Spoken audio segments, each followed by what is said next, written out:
Hey everyone, welcome back to another episode. Today we're here to talk about Ninja Scroll, an anime movie that came out in 1993. And as always, I have here with me Ramon. Hey guys. Raul. Howdy, howdy. And today we have a very special guest, somebody that has brought me years of entertainment and laughter.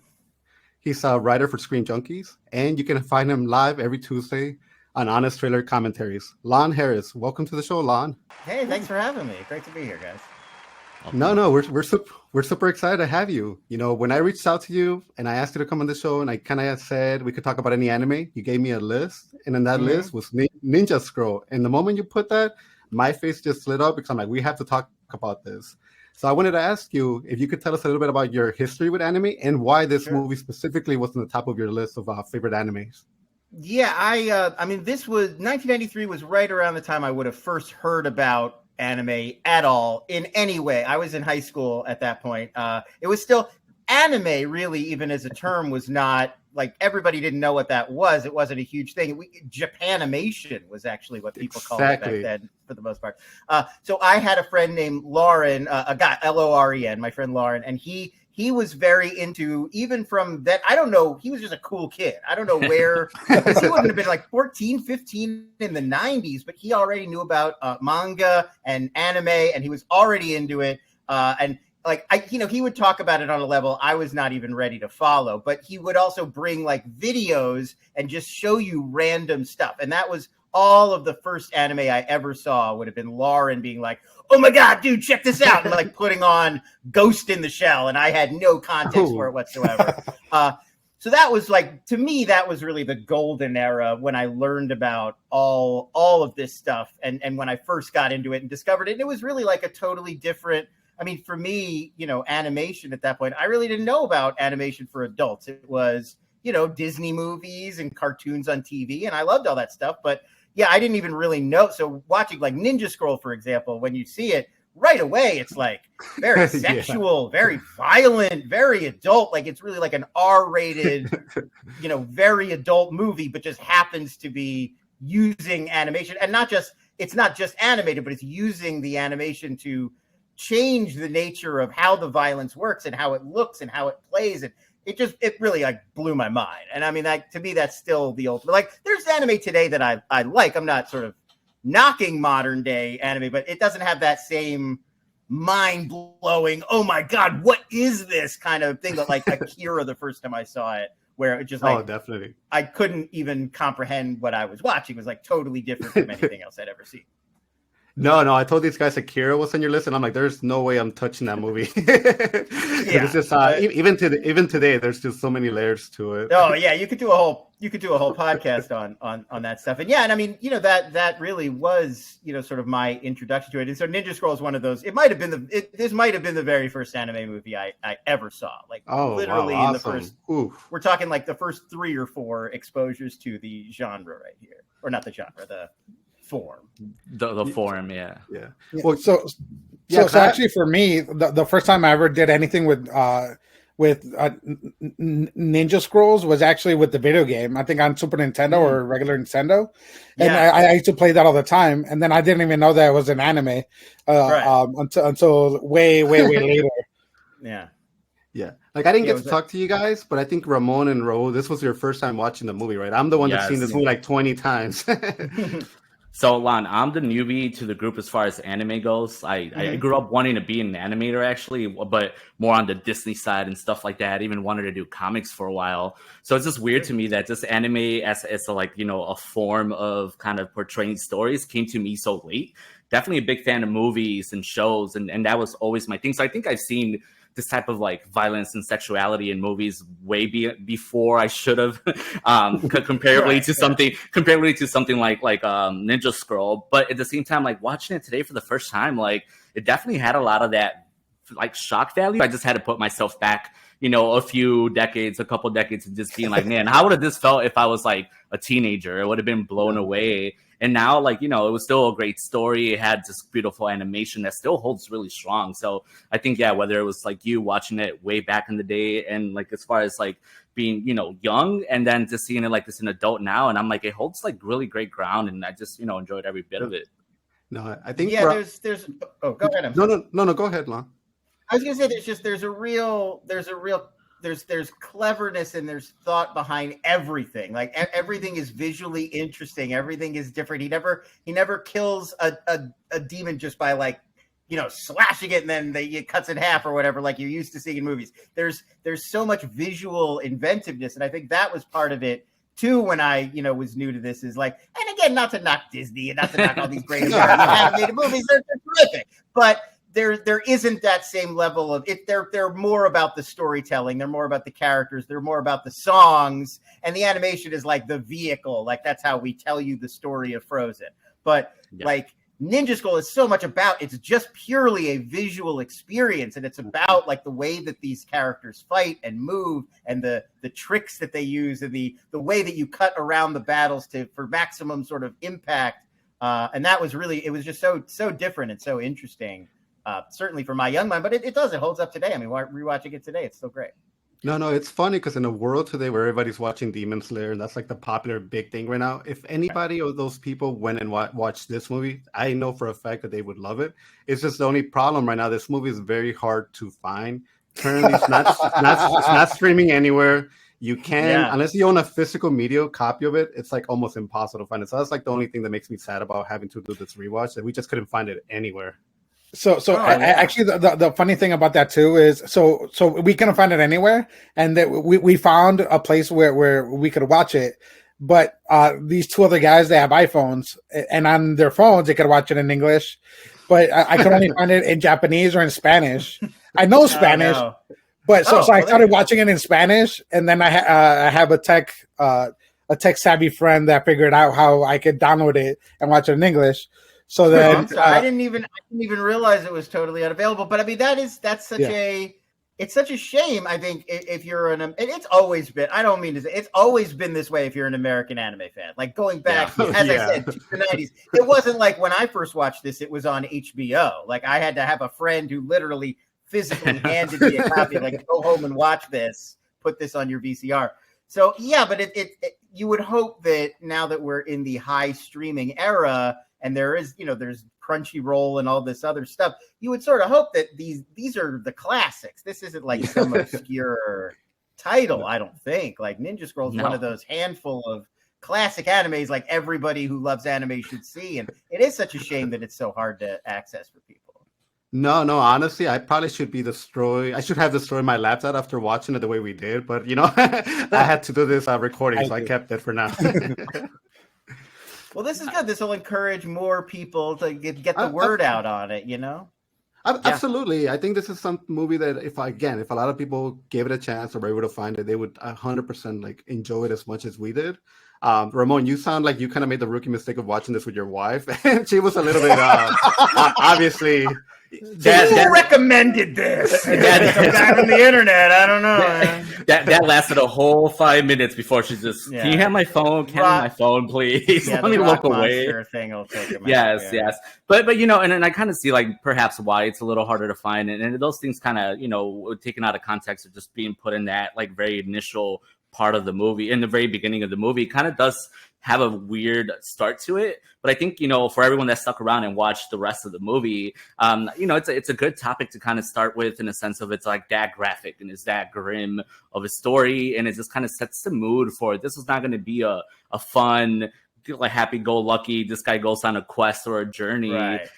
It definitely sets the mood for, some crazy stuff. Like you were mentioning it earlier, like he never kind of fights the guy the same way. He never kills the guy the same way. And it's just all together. It just became an art, like watching it every little, like, especially like what are they called? The 8 ninjas of, Kimon. The 8 devils. Kimon. The demons of Kimon.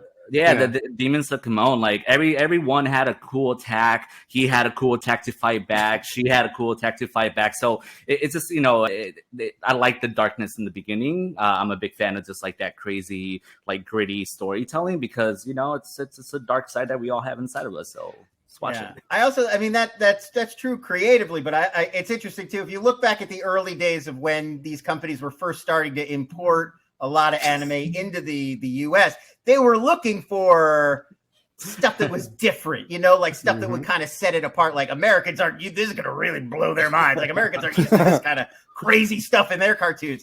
So I think the extremeness and the shock value of it was probably part of the appeal in that early era of like, we're going to really like blow some minds and make it impact. Whereas there was, stuff like Dragon Ball Z was also coming over at around that point. And it was like, did not have that same like, sort of shocking, in your face, immediate grab people's attention kind of value. No, yeah. I'm pretty sure the first like major kill that there was in the movie was that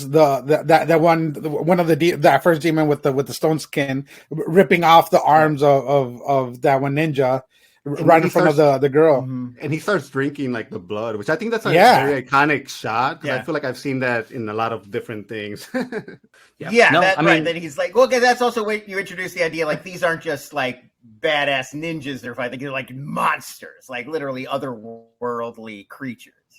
Yeah, no mercy whatsoever. No, I like, and even just the idea of them starting like with that whole plague story to me was very alluring because the whole thing's a mystery right from the beginning, right? That the main Jubei, the main guy, like, he goes into it, he's kind of a mercenary type solo. Like, I don't know if he was a Ronin, soon you find out he was part of this like ninja group that all kind of betrayed each other. But the story's still a little confusing. You're like, what's going on? And then he gets stuck in the middle of this whole like weird fight between clans and this whole thing about a plague that later you find out it's a whole worse than it really is.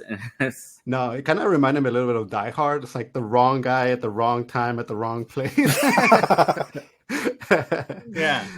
But it's also, I really like how it's complicated. On one level, it could just be this very simple, like this he's got to kill these 8 other guys, and like it's that sort of very, obvious kind of anime storytelling. But then it really is like there's a political dimension where there's like this guy who's working as a spy for the government, and then there are all of these other sort of more complex, the interplay between all of the ninja clans and how they sort of relate to one another and know about one another. And I love that it's in that kind of world where it does feel like there's a little bit more kind of depth and complexity to the world than just like, he's a wandering Ronin and he's got to kill these 8 guys, which a lot of great samurai and ninja movies are just that, but it's like, it's cool that this is working on another level. No, I definitely like that some of the partners that he kind of got tagged in this movie with, like especially the girl that's immune to poison. I definitely like how they set her up as like, oh, she can never be with anybody, or hey, Jubei, if you think you killed that rock guy, it wasn't actually you that killed him. It was actually this girl because of her poison abilities. So I like that there's so many layers to her, but it just kind of sucks the way she's also being used throughout the whole movie. And I think that's where kind of people mentioned it's a little bit outdated, but it's definitely one of those things where like her character and even that old man, like in this podcast, we respect elderly, but this old man kind of sucked. Like I did not like his scheming at all. No, I mean, well, you knew the story was going to have a little bit of a love story. And I think that's something that kind of like started getting me like thinking. It's like, clearly there's going to be some kind of like romantic tension between these 2 characters. Because almost from the beginning, it was kind of a, you could just see them making googly eyes at each other. But yeah, no, I think it's like things like that really makes it appealing because like you were saying, Carlos, like she was kind of cursed with this like poison. Again, she won't be affected by poison, but at the same time, her whole body's poisoning, like even a kiss. And then, as the story progresses and you could tell that their romantic tensions only like grown and they just kind of ultimately, have feelings for each other. It just becomes like a whole nother layer of what I was telling Raul. If you were listening to this and watching it in Spanish, I'm sure it reminded him of a telenovela, like a soap opera, because it is kind of like in the background, it is kind of that context of like, this like very like on his own dude who just ultimately runs into this girl who also at the same time has this vendetta now after like her whole like group of like shinobi have been murdered. So yeah, it's a great idea of just kind of going through this like trail to make this crazy dark story even crazier, because then you have this like can happen love relationship going on. Like, Lon, I don't know what you thought about the main bad guy. Is there anything about him like Genma and the fact that he could just like, I guess the way they call it is like he can reincarnate himself, but in reality, it's like, dude, the guy's just Wolverine to another extreme level, almost like a Deadpool situation here. Yeah, I mean, it's a movie like this, it's so much of it is about the build. It's like we're any of that kind of like tournament structure to it, where it's like where you're taking on the low level fighters and then you're building through the whole movie. And you gotta have the sort of massive payoff at the end. And I think, so it's a cool concept for that, because it's like he's essentially unkillable. And I also noticed going through this time, just as like because the first time I watched this, I was not writing my own screenplays or thinking screenwriter wise.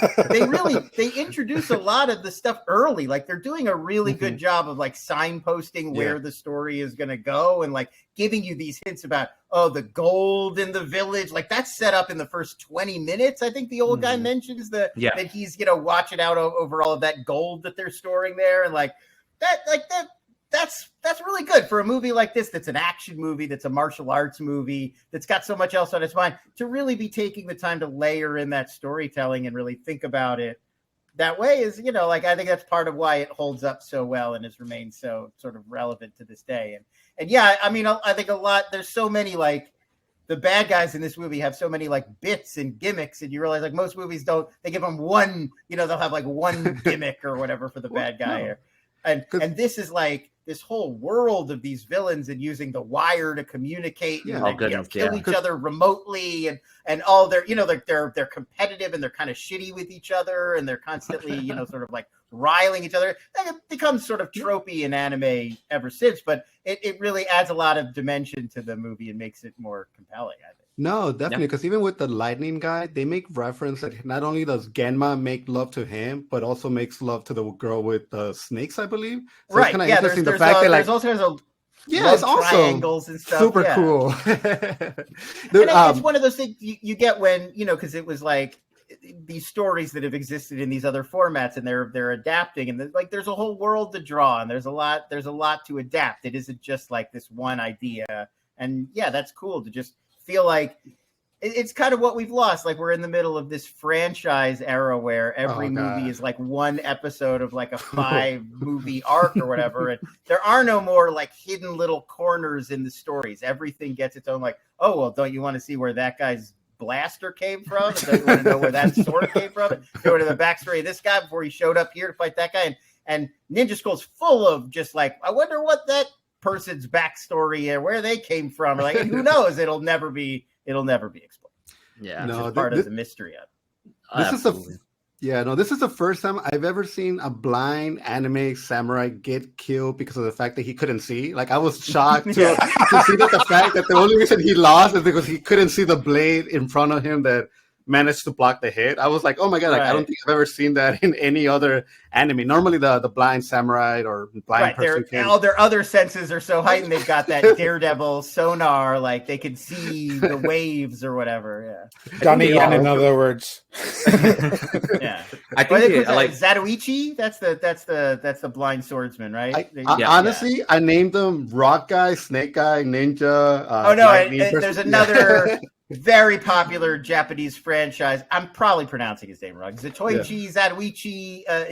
He's a blind swordsman, but it's exactly the trope. I think Takashi Kitano did a few movies with them, where it's like he's blind, but he's got daredevil powers. So like he can hear a twig break over there and knows exactly where you are. Even though but I think to your point, Carlos, I think that's the funny part is that in this movie, it was kind of like they weren't good enough, I guess. And a couple of those like bad guys like also have the deaths were kind of very self-caused. Like you had the guy that controlled the wasps. He ultimately kind of killed himself, right? Like he jumped in the water and those wasps wanted to, or I guess he was dragged in the water, but ultimately the wasps, like his power was his own demise. So ultimately just kind of tried to escape out of his body.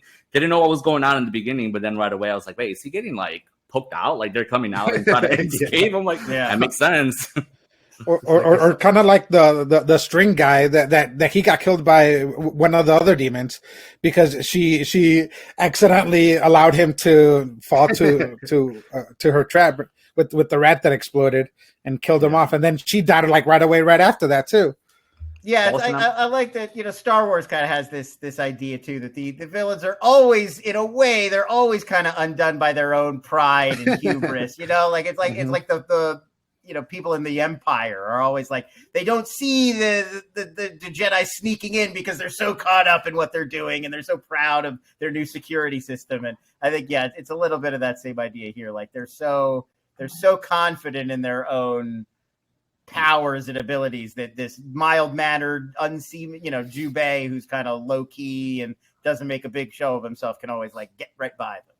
But by any chance, Lon, have you ever seen the movie Vampire D Bloodlust? Because it's by the same director, so I wasn't sure if you had gotten a chance to see that as well. I don't know. I've definitely seen some Vampire Hunter D stuff, but I think I might have seen the show. I don't know if I've seen any films. I think I've probably seen the series. I recommend Bloodlust because it has a lot of the things that you're mentioning that you love about this movie, and there's also there's also a ninja that can kind of go to the shadows, so it's kind of like what it reminds me a little bit of that movie as well. I love that bit. That was the first time I saw anybody do a bit like that. Was in this shadow movie powers, where there's a shadow on the floor, and then a guy like rises up out of the shadow and like shoots you with the gun. That's incredibly cool, and I don't think I'd seen anybody do that in a movie until then. No, then he keeps doing it a couple times where it's always like, I think they even mentioned in there how his abilities are just unseen of or like just unheard of. But yeah, he does it a couple times. He was probably one of my cooler villains in this one just because of his... the chain, whatever, the chain gun. Claw, the claw. And I see, like, I mean, now watching this movie, it kind of makes sense. Like, I've seen a lot of anime. I've seen some movies that even kind of borrow from these concepts a lot, which, again, going back and watching that, it's always just cool to see like where people probably got those ideas. And, again, always being a fan of those stories and whatever medium that they are. I mean, I just love seeing those connections because, again, being an artist, it's like you always have someone to copy, someone to be like get inspired from, and it's just keep the thing going as long as like we get some good content. That's all that matters. Like, we had mentioned Demon Slayer even earlier on this show, and we did the train Mugen Train. We did that for Honest Trailers. I'd never really seen it, but we did that movie for Honest Trailers, so I watched it, and that was the first thought I had when I was watching this. Was like, oh, it's the demons are very much like the demons from Ninja Scroll. They've all got like a little bit of power, and they've all got a little speech before they show up and try to kick your ass, and like so it definitely feels like a little bit of a nod in some ways. It's funny because I made all of them watch that Honest trailer right before we came to record with you, and I thought it was so funny. the jokes for it. It's surprising that I watched so many, and like even my wife, like we just constantly watch a lot of screen like Junkies content, and then especially those Honest trailers, and it's always surprising when I don't see one, and I've never seen this like Mugen Train one, so I was actually laughing because it's most relevant because it is kind of an influence. It is influence from this movie as well, but then seeing those comments, like you said, it's just for someone who hasn't seen them like the rest of the series, and then jumping onto something like Mugen Train, being like, what's going on? Who are these guys? We used to avoid anime because we're older dudes. Spencer and I are around the same age. We're in our 40s. Danielle Radford a little younger, but still we're of this generation, like the Ninja Scroll generation, and so we don't. We're not super up to date, and so I think there was always a little bit of a concern that, well, if we jump in and start talking about anime, they're gonna bust us. They're gonna be like, these old guys. So there was a little hesitancy there, but I think as we've dipped our toe into it more and more, it gets the reception's always really, really good. People like it when we do it. They think it's funny. They even if we don't quite get it, it's fun to have like the old guys come in and try to figure out what the hell you're talking about. So I think we're probably gonna keep doing more of it over time. We're the ones that love that. I mean, that's how we feel sometimes doing this podcast, because like we try to we were originally trying to do a lot of movies too, because again, we're big fans of movies, and then little by little Carlos's influence and his love for anime, I'm like, you know what, there's so much content, especially right now with everything going on with the film industry. I'm glad we have something like focus on Japan. Some good stories, some good stories involved there. And I'm just like, why not? Well, let's keep exploring this, especially because there's so much content out there that all these other channels and people provide. But again, for us to be kind of like mid to late 30s for ourselves, like we feel also sometimes a little out of place. So it is kind of fun to have those like similar, like, oh yeah, I appreciate this because I'm also raised on these other movies and this other all the references that do make a difference. So it's good. Yeah, I think there was this idea that, everybody who's talking about anime are expected to have a certain level of like authoritativeness and understanding. And if you don't come in with that, what are you doing here? Get out of here. And it's not, I don't think it is as much like that as maybe we perceived. And so, yeah, it's fun to sort of dip a toe in every now and again and do something yeah. really different. So I think we probably will keep doing it, especially now that they're coming out and they're being huge hits in theaters. I mean, we just did. Oh, definitely. Yeah. What are we? Dragon Ball not Broly, Superhero, the one that came after that, which was like a big, crossover movie theater hit. So how could we avoid doing that? You got to do those. No, yeah, like they just announced that they were doing a My Hero Academia, like the fourth movie, and those are big money makers. Right. So yeah, exactly. So it's like, now we don't really have an excuse to dodge them if they're coming out in theaters and becoming big hits and everybody's into it. It's just like, well, those are movies, we gotta do honest trailers for them. By any chance, are you gonna be checking out the One Piece on Netflix, the live action? Oh, I'll definitely have to check it out. I think just morbid curiosity. I watched the Cowboy Bebop live action show, and I think I watched the Death Note live action. Oh, God. Oh my God! No. I mean, here's the thing, and I don't want to prejudge. I'm going to check it out, so I don't want to say it's like bad sight unseen. But the thing about the One Piece trailer, it kind of has the same look as the Cowboy Bebop thing, where you could it just feels small. It just feels like it feels empty. That like the One Piece anime, and I'm not a huge I haven't seen a ton of it. I've only seen a little, but it's like a sprawling, big, busy, active world. Like that's the energy and the hugeness of it is part of the appeal, I think. And so when you see them do it on Netflix, and you can really it looks like a set. And you can tell they're doing a lot of those shots where they go under the people and go up, so you don't have to see the whole set behind them. You can just see the sky, and they're like kind of looking in the camera. There's a lot of shots like that, and it just feels like, well, if you're not going to really go for it and give us the world of One Piece, why bother? Because fans are going to like the minimal version. Yeah, and the big thing about One Piece too is that that world, at least in the anime, is so like fantastical with people that are huge. They have giants. They have like all these superpowers. Right? It's like a crazy world. Yeah, and it's so hard to, especially the stretchy power. It's so hard to make that look well on video, like in all the Fantastic Four movies and stuff like that. That it's going to be interesting to see how they do it. Yeah, I think there's a reason why Miss Marvel or they didn't get that power the way it is portrayed in the comic books. Yeah, I mean it's like kind of what we've been saying. Like so much of the appeal of these anime movies and shows is the animation, is the visual inventiveness, is the go for broke creativity of these artists can make the characters do whatever they want and make these worlds whatever they want, and it's like limitless. And then when Netflix is going to do it, like, well, now you're in a room. You got to like make that guy do it. You got to like make the costume look right. And like a lot of animes, like the costumes are physically impossible. Like the collar is here and the back is there. Like these people aren't shaped like humans. And I don't know. It's so hard to take that like limitless imagination and then pen it into like what you can realize on a TV budget. And it seems almost like, why are they still trying all the time? I get why they're still trying, because if one worked, it would be a huge hit. But I don't know. I don't think One Piece is going to be the one. I gotta say. I'm skeptical right now, guys. I think we're all skeptical on that. But to bring it a little bit back to like Ninja Scroll, something that I found out while I was doing my research is that they actually try to make a sequel to the movie, and there's actually a 2-minute trailer that you can watch that they released, and they were trying to get the financial to be able to do this movie. And I'm surprised, like my shock, I guess it didn't happen.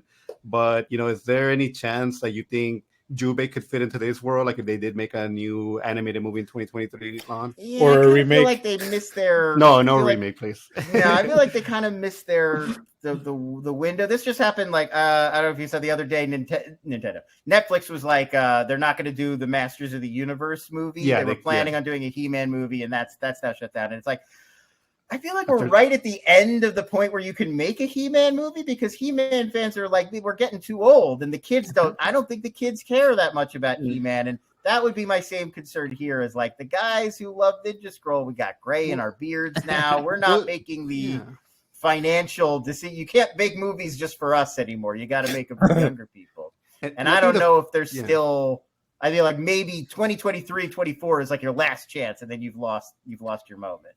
I think the frustrating thing with that too is they had spent 30 million already on like working on it. So it's like a little bit, where we're dealing with a writer's strike and actor's strike. It's like when you're wasting money like this, it's very hard to like avoid the fact that you guys are definitely assistance with some of these financial planning. But yeah, it's frustrating. It's frustrating. I'd love to see more. I mean, it's such a cool world. I feel like there was a ton they could have done with it. I'm not trying to give everybody ideas like Netflix, do a show, but like it does feel like there would have been more you could have done with this world if everything was different, I guess. I think the one they keep pulling my strings with is Akira, because there's always talks about, either Jordan Peele or Christopher Nolan, Leonardo DiCaprio. It's like, oh my God, like somebody please. I don't get how it makes sense in a non-Japanese context. It's kind of like Godzilla. Like when we tried to take Godzilla and move him to New York, it's like, well, he's still Godzilla, but the heart and soul of Godzilla is Tokyo. It's like it's sort of, it's inseparable. It's such a Japanese story. It's about their history, and and I feel kind of the same way, where it's just like, I don't know if you can remove it from that sort of context. I think recently I saw you promoting the fact that you really watch one of these Shin movies on Amazon Prime. And you really loved it. I love the Shin movies. Yes. Yeah. Which ones? Hideki Aono, the guy who did Evangelion. Sorry. Yeah. He has made a series. He's done 3 now of like live action remakes of like Tokukatsu, like those old special effects, Japanese like nostalgia. He's basically doing their version of our nostalgia reference movie. So the first one he did was Shin Godzilla. Then he did Shin Ultraman, and then the new one, which I just watched, was Shin Kamen Rider, which I think might be the best one. So gotta go check that out. It's awesome. It's on Amazon Prime in the US now. Shin Kamen Rider, Shin Mask Rider in the English translation. I think I showed Carlos a little commercial for one of the toys already, because in that universe they're all supposed to merge into like a Megazord type like toy. Yeah. So you have like then you have the Ava 1, and then you have like Godzilla, and then you have Kamen Rider and Ultraman. And it's just like, it's a cool concept if you're a fan of those. Like I grew up watching Godzilla movies, and like you said, it's just being in that world. It makes it so much better. That taken out of context is a little weird, but that Shin universe, just beautiful. It's really cool. And like Kamen Rider, those shows are, it's basically like the show that Power Rangers adapted from. It's not the same show, but it's that's Super Sentai Warriors, I think. But it's the same kind of concept, where it's like the crazy costumes and they're doing the martial arts, but it's like very kind of homemade special effects. And so it's like a kind of a modern sort of reinvention of that, but not like snarky, not like tongue in cheek, like the way we would do it. Not like if we got Ryan Reynolds to play Kamen Rider, like Aono still takes it really seriously, and like includes like the melodrama, like we've been talking about, and like the sincerity of it. And I think that's what makes them so great. Like the Shin Godzilla movie is basically like, it's really about the Fukushima disaster and like the sort of government response and bureaucracy of it. Like there's a lot going on in these movies. They're not just fun nostalgia bait, although they are also. But I mean, that movie in particular, that movie in particular was great too, because you do see that little different context. If you see more about the people, the emergency protocols, the way that people just evacuate, and then of course you have a Godzilla that evolves to different levels. It's pretty cool. It's awesome. And even if you know Godzilla and know all the classic Godzilla films, he's reinventing them. So there are surprises. He's doing different things. And so it's interesting, even if you already know the material really. No, like I'm the biggest Evangelion fan. I have an Evangelion tattoo. I have some of the toys. So like, I love anything that guy can do, because it leaves a lot of interpretation, and I love that about him. And some people kind of find that a little bit frustrating. No, it's always a little weird, and it's never like going exactly where you think it. It never, just like Evangelion, it's never ending on like a tie it all together closure, make you feel like, oh, that was a good show. I enjoyed it. He's never kind of just like leaving you, he's always unsettling you right up until the end and leaving you with more questions than answers. And he's still doing that even in these kind of silly Shin universe movies, which I really admire. Yeah. Awesome. No, definitely. I mean, Lon, is there anything final thoughts on, Ninja Scroll that you want to like take us on? No, I'm really sorry. I'm really sorry I picked something that was so hard for everyone to find and watch. I did not. Oh, no. I'm glad that you did. It was awesome to watch. So if you are listening to this at home, feel free, like BitTorrent. I encourage you to bootleg this movie wherever you can find it. It's a virtuous thing to bootleg a movie that they're not making available for American audiences. That's what I think. No, I mean, I definitely want to say that people should go out of the way to find this movie because, again, in a world where everybody loves Demon Slayer, like I know for a fact that people will love this movie if they give it a chance. And I think people should know the name Jubei. Like, I think the name Jubei should be something that somebody says it, and it's like, why did you say that name? And if you want to know how to find it, you can message us, and then we'll send you all the instructions. Whether you I don't want to have get an in trouble. iPhone or if you're gonna watch it on your laptop, we'll let you know because we went through it all. Yeah, you can take care of that part, Raul. I'll just yeah, just message Raul. There you go. Message Raul privately. But Lon, it's been great. Thank you for your time. Really appreciate it. I hope in the near future I can do this again with another movie. But thank you so much. It's always been a pleasure. Thanks so much for having me, guys. This was a lot of fun. I had a good time. Oh, absolutely. All right, Big fans. I'll talk to you guys soon. Have a good night, everybody. See ya.